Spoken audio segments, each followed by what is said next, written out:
Yooyaa kam jirtu daawwattoota fi dhaggeeffattoota keenya kabajamoo kan caqasaa jirtan kun qophii sagalee bilisummaa Oromoo ka guyyaa har'aa kan isiniin qaqqabsiisaa jirudha.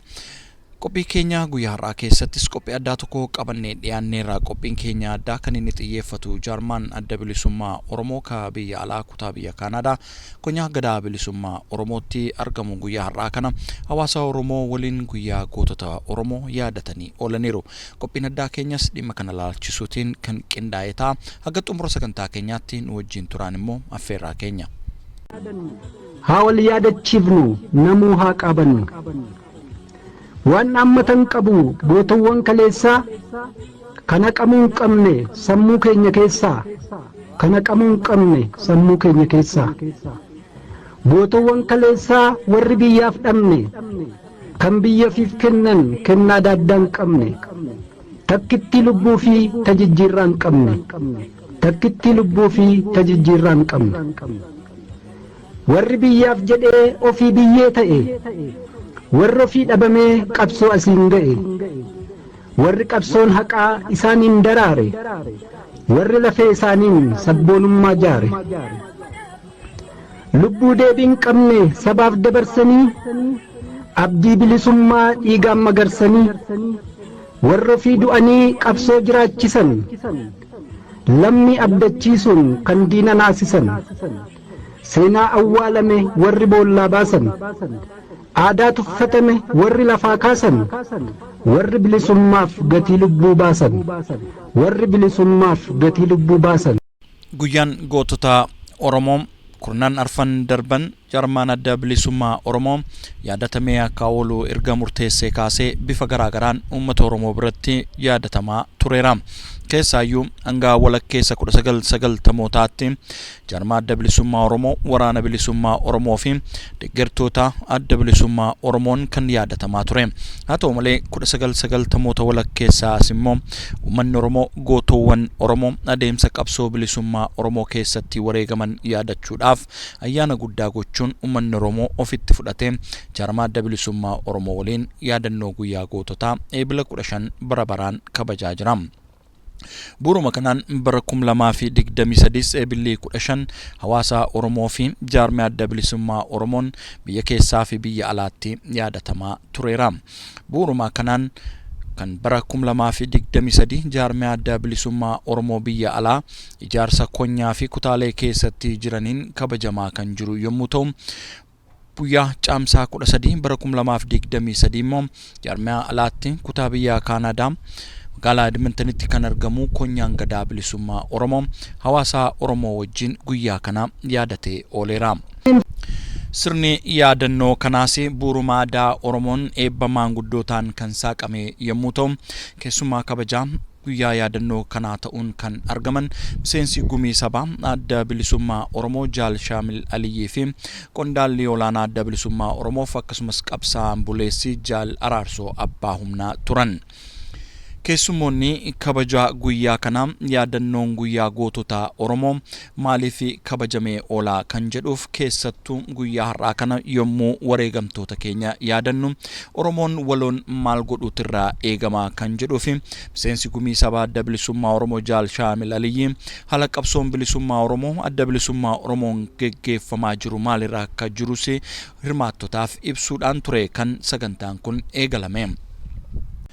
Ittaan sun immoo keessummaa guyyaa kanaa kan ta'an qabsaa'aan buleessiif qondaala adda bilisummaa Oromoon Jaal Araarsoo Abbaa Humnaa waggoota 22 oliif mana hidhaa keessatti kan gidirfamaa turan guyyaa kana yommuu yaadannu anaaf addatti immoo seena qabeessaa jedhan.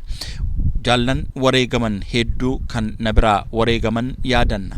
An garuu lubbuun jiraadhee wareegama isaan baasan kana galmaan ga'uuf waan narraa eegamu akka nama dhuunfaatti nan taasisa. Uummanni Oromoo maal godhuu qabaa jedhan. Guyyaan kun yaadatamuu wareegamtootaa qofaa osoo hin taane waan isaan irratti wareegaman immoo galmaan ga'uuf yommuutti xiiqeffannuudhaas jedhanii dhaammatan. Keessattuu kaleessa amantaan dhimmoota garaagarummatiin gargar hin baanu jedhanii warreen guyyaa kana hutubanii lafa kaa'an unuuf isiniin walitti hidhaniiru imaanaa isaanii immoo akkamiin galmaan keenyaa kan jedhu hirmaattota gaafachuun ture kan haasaa isaanii eegalan. Ittaan suutiinis haalli amma irra jirru Oromoon tokkoomee jaarmaasaa bira dhaabbatee gaaffii kaleessa lafaa qabu sana amma deebii argatutti waloon qabsaa'uu qabaa jedhan. Keessattuu mootummaan abbaa hirree biyya keessatti lola geggeessaa jiru kana dhaabuudhaaf gama hundaan dhiibbaa taasisuutu nurraa eegamaa jechuunis dabalataniiru. Gama biraatiinis keessummaan kabajaa Jaal Shaamil Aliyyi araara jedhamee biyya keessatti kadeemaa jiru kun Oromoon ija gaariin ilaaluutu irraa eegama. Oromoon tokkoomee jaarmaasaa ijaarratee ititee biyyattii keessatti aangoo siyaasaa harka ofii galfachuun gaaffii Oromoo deeffachuun isa bu'uuraadha jechuunis dhaammatanii turan. Ittaan suutiinis hirmaattonni ayyaana yaadannoo kanarraa qooda fudhatan wareegamtoota qabsoo bilisummaa Oromoo keessatti haga har'aatti wareegama kaffalan waloodhaan yaadachuudhaan yaadannoo sammuu daqiiqaa lamaa taasisan.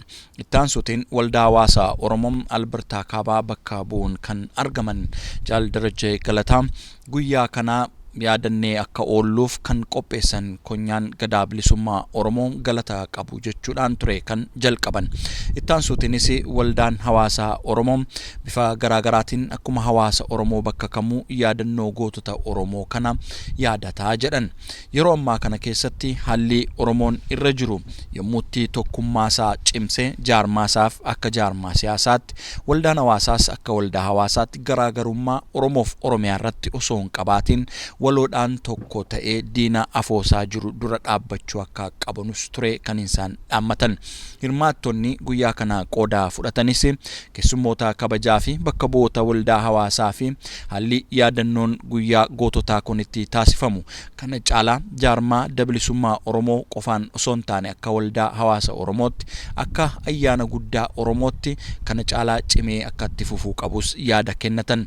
Gaaffilee tokko tokko hirmaattonni kaasaniifis keessummoonni kabajaa fi bakka bu'ooti waldaa hawaasaa deebii kennaniiru. Dura dhaabbachaa ture bifuma fedheen Oromoon jaarmuma fedheen ijaarrattee maqaa Oromootiin tattaaffii godhuu eegalterraa kaasee haga har'aatti hanga amma jirru kanatti Oromoo wareegamte ittiin yaadachuu fi ittiin waan isaan irratti wareegaman san of qopheessinee waan silaa gartee dandeenyu godhuudhaaf. Kanaaf ayyaanni kuni kan murteeffame bubbulee ture kabajamuu kan eegalees ture. Bara 1980 guddaa wanni irratti kabajamuu eegalee bara 1980 hoogganoonni adda bilisummaa Oromoodhaa kan jiru Jaal Magarsaa Barii Hayyiduree dabalatee namni 10 shiftaa Somaalotaatiin horaaf karaa Somaaliyaa osoo deemanuu shiftaa Somaalotaatiin dhuunfatamanii achitti diinni tarkaanfii irra fudhate. Tarkaanfii diinni irra fudhate san keessatti yeroo san keessatti namoonni kun Oromoon amantaa gurguddaa sadii qabdi. Islaama, Kiristaana, Waaqeffataa. Warri Somaaliyaa sun irra guddaa karaan itti hojjetu karaa Islaamummaati. Warri Islaama taatan asiin hiriira, ka Kiristaanaa fi ka biraa taatan asiin hiriira jaanii nuti kaayoo takkaaf baane kaayoo teenyaa waliin oofaa. Kanaafuu wanni gargar hin baanu, wanni gargar nu baasaa jirtu walumaan akka feetan nu godhaa jaanii hundaa'u bakkuma takkatti tarkaanfii irra fudhatanii jechuudha. Wanni kun maal ta'e Oromoon akka amantii fi haala silaa jiru gargar hin baane itichitee haga irraa turchitee tursiifte. Jechuun nama kaayoo kanarratti cichee sadarkaa kana geessan har'a Oromoon kutaadhaan waliin qoodnu jedhanii har'a isaan seenaa galmeessanii galmeen jidduu kaayanii jiran. Galmee isaan qabannee har'a galmee isaan irra wareegaman san qabannee har'a sadarkaa kanarra jira. Har'a immoo Oromoo saba dila guddaa qabnu kana biraa hoggaa manni keenya xiqqaan kunuu guutamuu ditu ani akka nam tokkotti natti dhagahama. Maal ta'ee cichummaadha namuma hanga tokko duruu muratee waan tokko gahaa ati kiristaanaa ati musliimaa du'i naan jaan dhiiroo xiqqoo musliima jee yeroo ta'e dheereffatu kan jiru ana keessa jiraatu numa mala. Har'a immoo goota akkasiitu seenaa keenya kaayee waan kanarra wareegama isin adda waliin qoodina jedhanii bara san keessatti jaallan keenya hedduu wareegama kennanii har'a immoo jaallan gaafatirraa wareegamanii abbootiin teenyatti wareegamanii har'a obboleeyyan keenya Wallaggatti, Wallootti, Baaleetti, Harargetti beela ummata keenya fixanii ilmaan keenya wareegamaa arra ilmaan keenya abbaa malee hafanii dirirratti wareegamanii jira. Ummanni keenya hedduu wareegamaa jira. Wareegama ulfaataa geggeessaa jira. Amma yeroo ammaa kana keessatti maaliif yeroo hunda yeroo ciniinfannee harka wal qabannee diina kana matarra jennu amma Oromoo walitti himaadha. Uuramaa fi waltu fi dhiisu maal seeti arratti kireen kabajamtee kiraan cilloftee jaarsi dullochi warri akka kirtiin biraatu gaara seenanii arra mirga kabachiifatanii jira. Addunyaa kanarratti sabni nun geenye yeroo hunda booyuu fi uummata karaa deemnee dubbataa osoo hin taane itti kutannee akkuma kuulii deemnee galatti waan kana dalaynee akka fiinxa baafnu maalii fi itti ciniinatu qabnaa waan kana murannoon keessa ba'a. Namuma cichee waan kana bilisummaa sana galmaan ga'a. Yaamicha konyaan gadaa bilisummaa isinii godhee kabajanii akkuma kanaan dura ayyaanota adda addaattis waliin dhaabbattan asitti waan argamtaniif galatoomaa ulfaadhaa isiniin jechuun barbaada. Baga nagaan dhuftan jechuun barbaada. Waldaa hawaasa Oromoo bakka bu'ee jechuudha. Kanaafiyyuu konyaan kunis waldaan hawaasaa keenyas naannoo kanatti hojiiwwan boonsaa adda addaa waliin hojjetaa ture. Hawaasni keenyas waan gurguddaa qabsaa'ota kanas bifa adda addaadhaan bira dhaabbachuudhaan karaa biyya baqaarraa baasuus dabalatee asittis qubachiisuus dabalatee hojii gurguddaa hojjetaa ture. Ammas itti jira. Kanaafiyyuu hawaasniif qabsoon kun qabsoon Oromoos kanas ga'e hawaasa Oromootiin. Maaliif hawaasa Oromoo keessaa humna ba'a. Humni dinagdee jira, humni namaa jira, humni qabeenyaa jira, humni odeeffannoo jira, humni bifa adda addaadhaan humni yaadaa jira. Kanaafiyyuu hawaasni galaana qabsoo saba tokkoodhaaf jechuudha. Achi keessaati waan hundi gootonnis kan bahan hawaasa keessaati. Deeggarsis kan qabsoon tokko ittiin geggeeffamu hawaasa keessaa baha. Waan hunduu humni hundeen galaanni bosonni hawaasa jechuudha qabsoo kanaaf. Kanaafiyyuu hawaasni keenya irra deebi'ee baga nagaan dhuftan isiniin jechuun barbaada. Guyyaan kun guyyaa seena qabeessadha. Ulfaadhaa hundi keessanii. Hirmaattonni qaamolee hawaasaa garaagaraa irraa qooda fudhatan guyyaa kana yaadaaf gaaffii adda addaa kaasanii jiru. Yaadota ka'aa turan keessaa hedduminaan kan ka'e yakka tokko malee mana hidhaa keessatti mootummaa baay'eetiin hiraarfamaa kan jiran qondaaltonni adda bilisummaa Oromoo akka hiikaman dhiibbaan barbaachisu hin godhamne kan jedhu komii kaasanii jiru. Kanaafuu hawaasni Oromoo qondaaltota abaa'oo kanneen wareegama qabsoo bilisummaa Oromoo fi kaffalan kun dhiibbaa irratti taasisnee mootummaa sanarraa akka waldaa hawaasaatti wanti godhaa jirru kun nun gammachiisne. Kanaafuu cimnee itti fufuutu nu feesisaa kan jedhu kaasaniiru. Gama biraatiinis jaarmaan adda bilisummaa Oromoo akka qabsoo bilisummaa Oromoo abbaan geggeessuutti gad ba'ee hawaasa wajjin marii adda addaa godhuu qabaa kan jedhanis kaasaniiru. Keessaayyuu adeemsa odeeffannoo qabsoon bilisummaa Oromoo abaa'oon geggeeffamu deemsaa jiru uummatatti ifamuu irratti hir'inni jira. Kana sirreeffachuu qaba jechuutiinis jaarmaas qeeqanii jiru.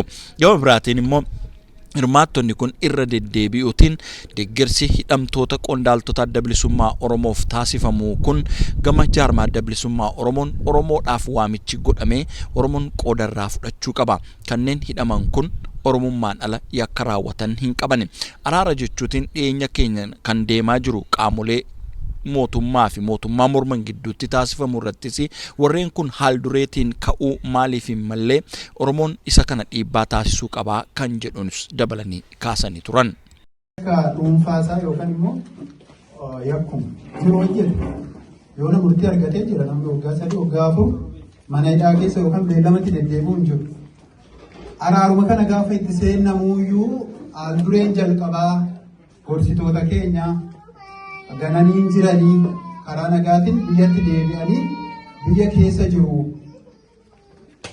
Haal dureen jalqabaa isaanii hiikamanii dhimma araaraa kanarratti marii yookaan waan hiree uummata kanaa bifa araaraa kana wajjin mari'anna isaan mana hidhaa keessaa gadi lakkisaa jechuun hin dursine laata waan jedhuufi marsaa lammataa irratti immoo yoo kan dhiyaatan ta'e waan kana gaafatanii achi hiiksisuu hin danda'an jarri guyyaa kan qaban. Amma karaa tokko naa galaan kan. Maaliif warra karaa nagaa gale isaan warra karaa nagaa galetu yakkaa shakkame manadhaa keessa jira kan jedhan yoo ta'e sun fudhatama hin qabu. Isaan warra hidhannoo wajjin dubbanna kan jedhan yoo ta'e lakki nu gorsuu danda'u gameeyyiidha waa'ee adda bilisummaa Oromoo kana keessatti jarri kun murteessaadha mana hidhaa keessaa ba'anii ammaa namni keessa barbaachisu yoo bakka buufanne araara kanarratti dubbachuudhaaf nufaa dhiyaatu jechuu hin danda'anii. Isin kana akkamitti gorsituu warri armaa jirtan waan jedhu gaafii kiyya galatoma. Jira, I think sagalee kun dhagaama. Gaafiin isinii qabu. Gaafiin isinii qabu. Uummanni magaalaa kana jiru yoo jette nama kumaan lakkaa'amuu jedhameera. Waggaa dhufneerra nama hamma matas keessa jira. Yeroo koovidii kana zuumii irratti kabajamee jira. Nama amma jiru arginee jirra. Gaafa immoo woboodha maallaqa walitti qabuudha arginu uummata agarree jira amma inni gahu. Kanaafuu jibbaa namni qabu hin jiru jechuudha. So uummanni hammanni akkamitti asirratti dhiyaachuu danda'e rakkoon isin biraa irratti dalagamaa hin jiru moo rakkoon uummata bira kan jedhu addaan nu baasanii isinis uummata of ilaaltanii bareedaadhaan jedhaa galatooma. Nu gahu yoo waan deemaa jiru agartee osoo nu beeksiftanii maaliif namni miseensa hin ta'inii malee fiizikaalii isin keessa hin jiraatinii malee ka qalbiin isaa isinii ol akka malee cinqamu yaaduu hedduutu jira. Namoota miseensa taane dhimmi Oromoo isa yaachisu ka guyyaa guyyaan immoo beekuu barbaadu pilaatfoormii alaa irraa dhaga'uu irra akka konyaa gadaa mul'isiititti haala kamiin karaa kamiin nu dhaqqabsiisuu dandeettanii dhimmi Oromoo waan nu cinqaa jiruuf jedheeti galatooma. Bareedaadhaan jedhaa galatooma. Yaadannoo gootota Oromoo magaalaa Edmonton konyaa gadaa bilisummaa Oromoon geggeeffamedha kan caqasaa jirtan.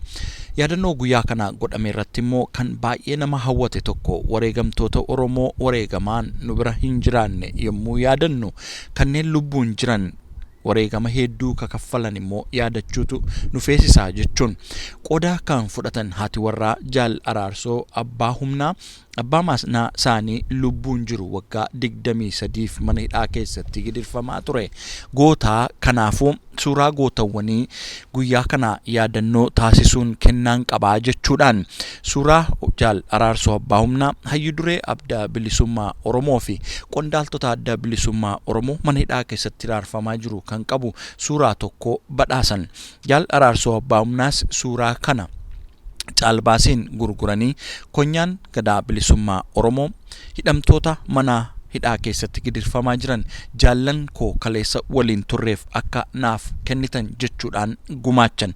Caalbaasii kanas immoo waldaan hawaasaa Oromoo Albertaa Kaabaa kan goota qabaate mana kaa'achuu qabu waldaa hawaasaadha. Warreen kun gootota Oromooti jechuudhaan maallaqa doolaara 2,000 baasuutiin caalbaasii kana mo'ataniiru. Isaa turre isaan kanaaf carataa baafnee wanni kennaa tana carataa baasee isaan kun akka gargaaramu warra mana hidhaa kana carataa baaftanii akka naa gargaartaniin isin gaafadha galatooma.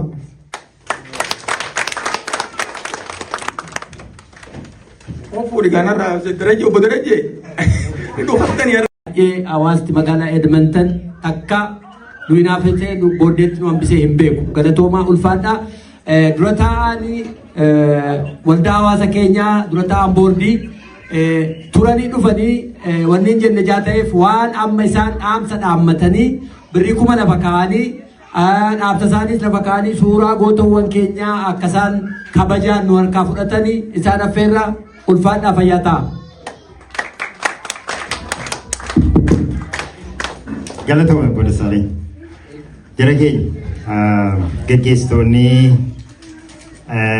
konyaa miseensonni adda bilisummaa Oromoo hawaasni Oromoo Edmonton kana jirtan hedduu galatoomaa waan kana qopheessitanii waggaa waggaadhaan asitti jiraachisuudhaaf hedduu galata guddaa qabdanii. Waan caalbaasii kana namuu mana keeyachuudhaaf mirgallee dandeettiillee ittiin qabu.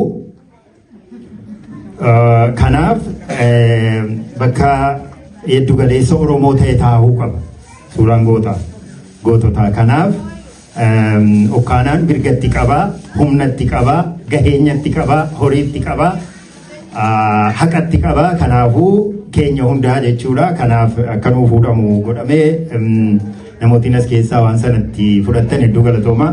bakka boonnaa okkaanaa isiniin boona. Gara biraa yaadattu waggaa as keessatti goone yaadattu miti guyyaa kan waan an jedhe yaadattu 2018 Kooriyaa Sentariitti goone yaadattanii maalan isiniin jedhe gaafa san